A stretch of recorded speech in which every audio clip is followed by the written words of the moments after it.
সকাল থেকে আকাশের অবস্থা মুখ ভার, কিন্তু হাওয়া দিচ্ছে, ওই গরমটা একটু কেটে গেছে। ভালো লাগছে বেশ ওয়েদারটা, রোদ নেই। আমাবস্যা না, এটা তো থাকবেই।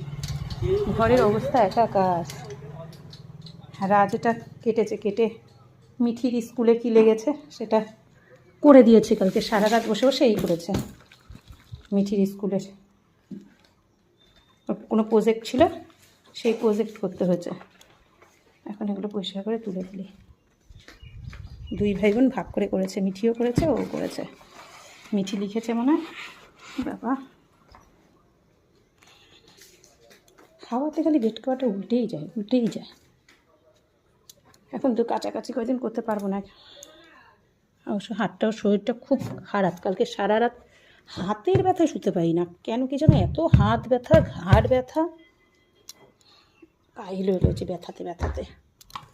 এক হাত দিয়ে কত করে কাজ করা যায়, যে হাত দিয়ে কোনো কাজ করবো না এটা হয়? হাত তো লাগবে এই কাজে না, এক হাতে করে কাজ করছি, এক হাত দিয়ে। ছেলেটা না পারেও, একটা জামা পরবে আর একটা জামা বের করে রাখবে। কি করে গোছাই? গোছানোও তো সমস্যা না। ভাল লাগছে না। দেখো জিমের সমস্ত কিছু বের করে কিভাবে ফেলে ঠেলে একাকার করে রাখে। আমাদের আর কোনো ছুটি নেই। সবাই অফিস টফিস করলে রবিবারটা ছুটি থাকে, আমাদের রবিবার কি সোমবার কি একই চলবে। তাও শরীর ভালো থাকলে সব করতে ভালো লাগে, কিন্তু শরীর খারাপ থাকলে সেটাই ভালো লাগে না।